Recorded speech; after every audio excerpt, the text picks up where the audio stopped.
Hey, it's Ted here. I'm getting ready to put this SX lower unit back together. So let's get started.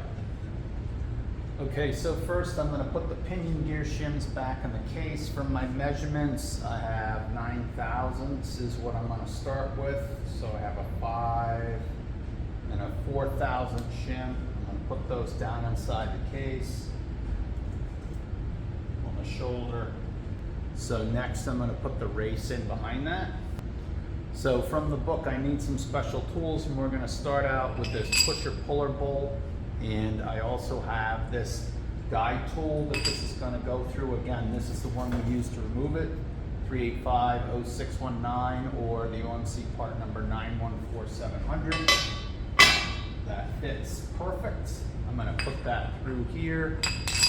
Then I have the actual installer tool, which is to go over the race.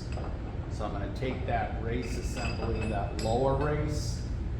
It's going to fit inside the housing here, and I want to make sure that installer tool, that race fits it, and fits it nice.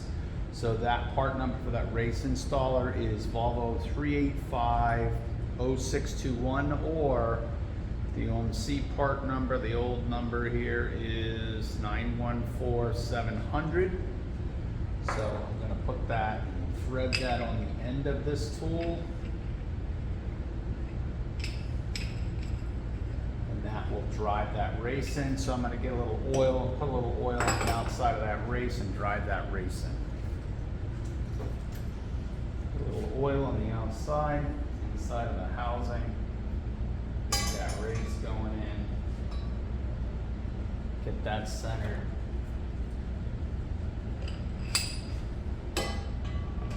I like to center the tool as best I can and then try to get the tool to fit on there. Hold that in, drive it until it seats.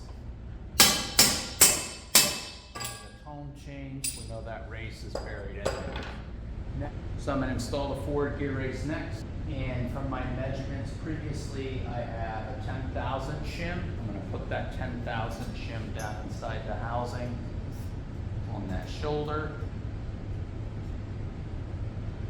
Then I need some installation tools. Again, I need the installation driver tool.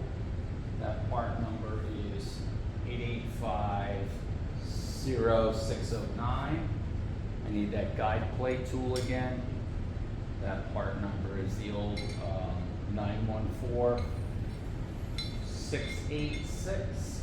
And then I need the bearing installer, the bearing race installer, the old tool part number 385-0616. And thread that down. I want to make sure that that race, that forward race I have on my forward gear, fits that tool well. I'm going to put that cup side up. Put a little oil on the outside of that bearing.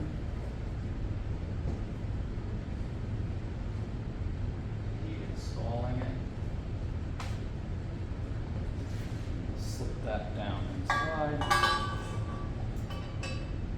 Try to get it centered. And then I'm going to take that tool, and again, I like to try to center the race with the installation tool. And use the guide plate.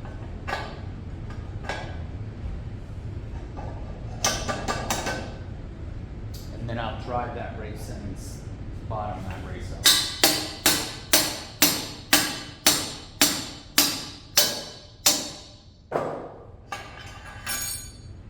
Okay, that race is installed. So now we're ready to put the shafts and the gears back in. Next, I have to grease up, and I have all my bearings from all of my roller bearings. I'm going to have to apply grease to these and put these down inside for that roller bearing cage. And make sure that they're all in there. I believe the number is 19.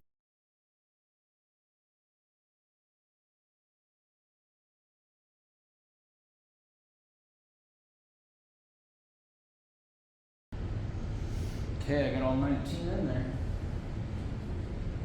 So next I'm going to put the forward gear in. So I put synthetic gear lube on the bearing. I'm ready to put this back in the case. There we go. Got my pinion gear. I'm going to put my pinion gear on next. Got the vertical drive shaft. Slide the vertical drive shaft down and hold the pinion gear in place. Up into the forward gear spot.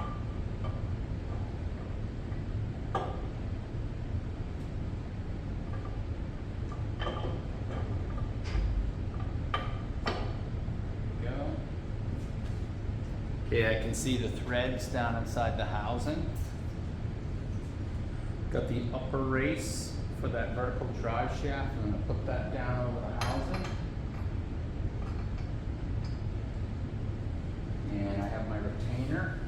A little oil on the threads of the retainer.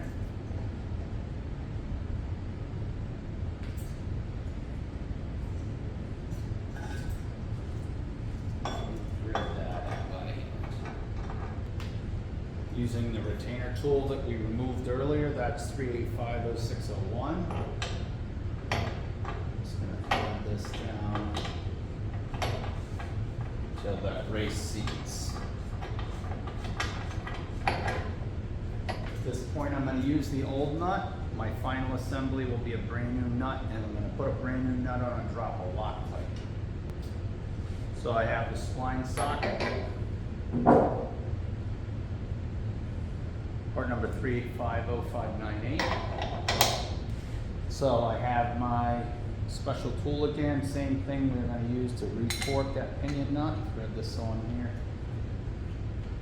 This is that 3854864 tool.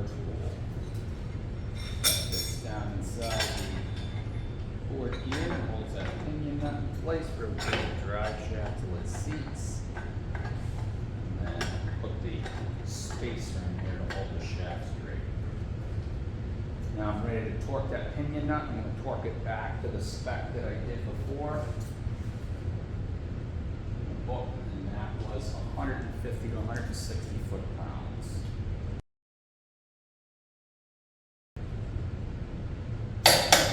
Okay.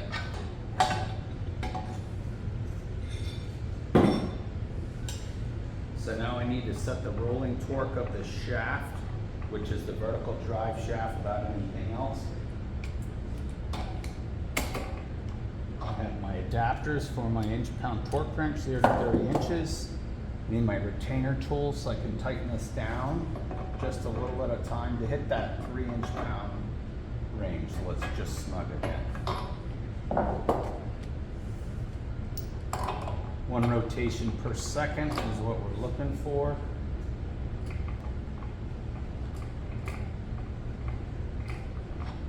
One more.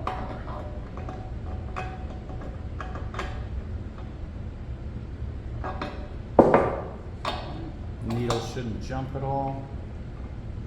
Nice clean bearings. I like the looks of that. That looks good. Now, I have an old O-ring here I cleaned off, and that will hold this in position, so I'm just going to slip this on here, and that holds that retainer in position so it won't back out. So we're done with that adjustment. Now what we're going to do next is we're going to actually set the rolling torque. We're going to put the carrier back in, and I have this special tool, which is a spacer ring. That part number is 3850626. I'm going to put a little grease on my carrier here to hold it in place, and then I'm going to put that down over that forward gear bearing, and without any O-rings on it. We put some oil on the threads. We don't put the prop shaft in. Slide this down inside the case. Start threading it in. And then I'm going to use this special tool, the old part number 914686. 80 foot-pounds at a 90-degree angle to the housing. Okay,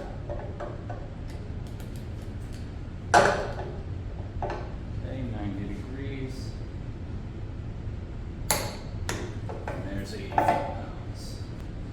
Now I'm going to measure from the surface down to the end of this retainer with a depth mic. I'm going to use a vernier caliper of the foot in 3 places and average the dimension. All right, so I'm going to measure 3 locations here.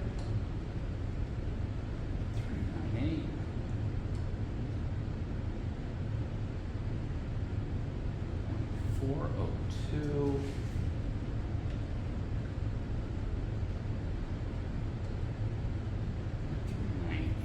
So I have my average dimension, which is about 4.401, and I'm going to add that to the ring of 160.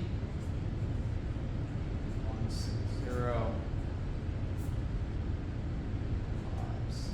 So I have a number of about 0.561. I'm going to use that later to determine what that shimmering is going to be. So we're going to take it apart and reassemble it. We're going to pull the carrier out. We're going to take that ring off the carrier.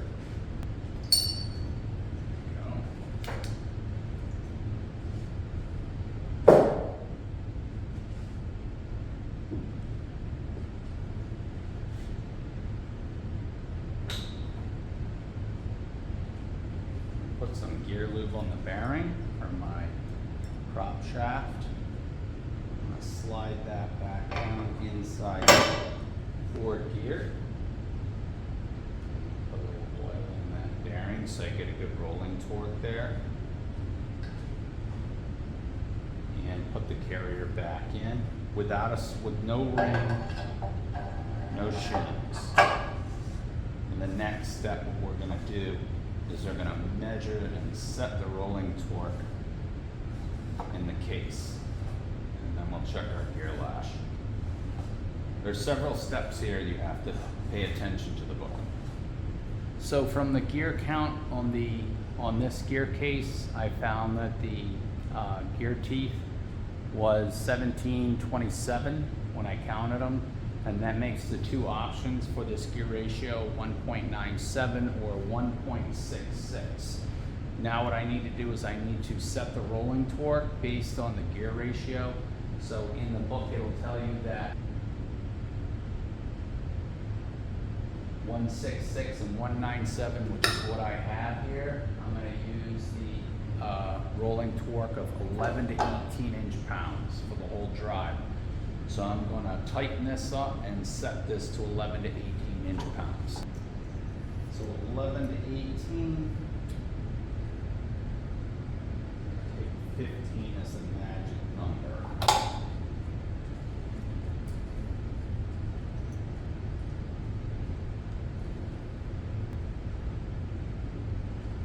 Just a touch more.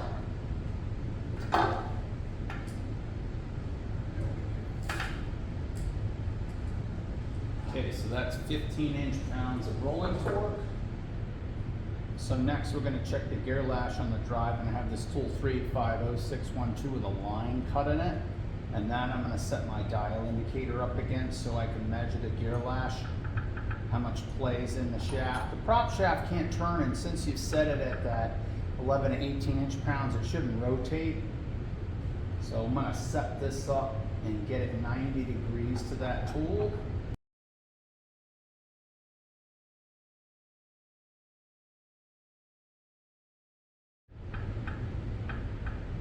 So 7,000, some reading.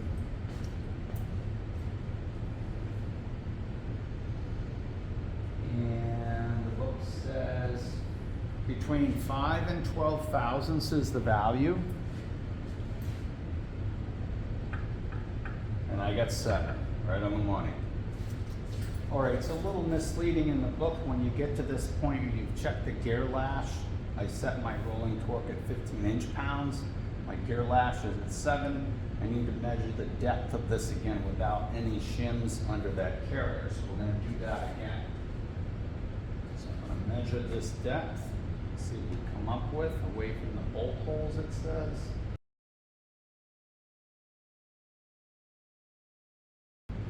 So the average I get for this is 453, and my earlier measurement was 561, so you just subtract the two. 561 from 453. So somewhere around 108.108 for a shim thickness under this. The next thing I need to do is I need to put a cut in the contact pattern of the gears. I put the marking compound on the forward gear. So I'm just going to wrap a rag around the shaft, take a pair of pliers, channel locks, hold that on the shaft, put some tension on it, squeeze and rotate it several turns as if it was in gear. And that's going to put a cut in that contact pattern into those gear teeth of that forward gear. So we'll take it apart, we'll take a look at the contact pattern. So I'm going to pull this back off and I'm going to add the shim to it.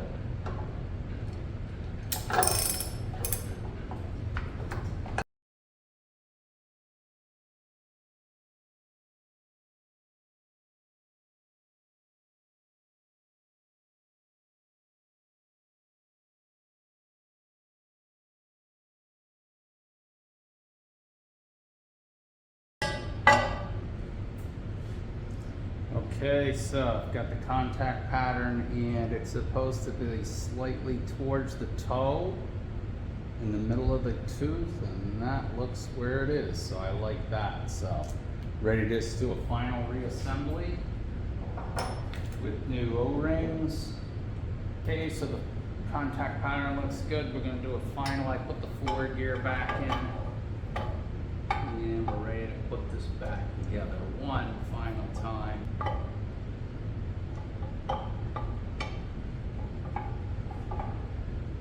Go. Okay, I got my new pinion nut, my Loctite, blue Loctite. Put a little blue Loctite on the threads.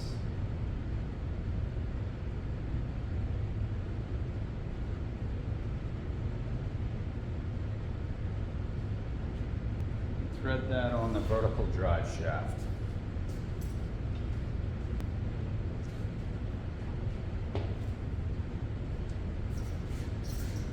Torque my pinion nut again, one last time.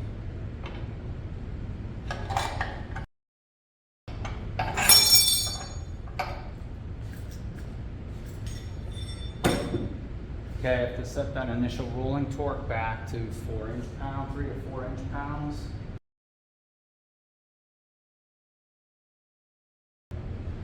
Leave that O-ring in there so that doesn't back out. 108 is what I'm going to go get. So I'm going to go get a 108 shim. Put that in there. I'm ready to put the prop shaft back in. Okay, we're going to do our final rolling torque measurement, so I'm still not going to put any O-rings on. I still got to finish that shim thickness. Now I've got to do the final check. Once I get close, and I have to torque this tool at a 90-degree angle between 225 foot-pounds. So I'm going to stand this upright.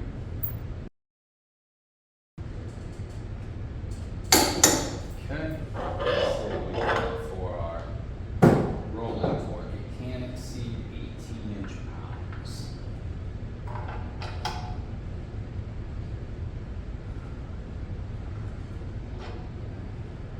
We're there. So I'm at, yep, just about 18, maybe 17, so that's perfect. All right, so if you put the shimmering in and then you check your depth of the carrier and then you take it back apart and you put back in with nothing and set it to 11, 18 inch-pounds. I use 15 for the middle. Remeasure it, do the math, comes out about 107, 108 I came up with.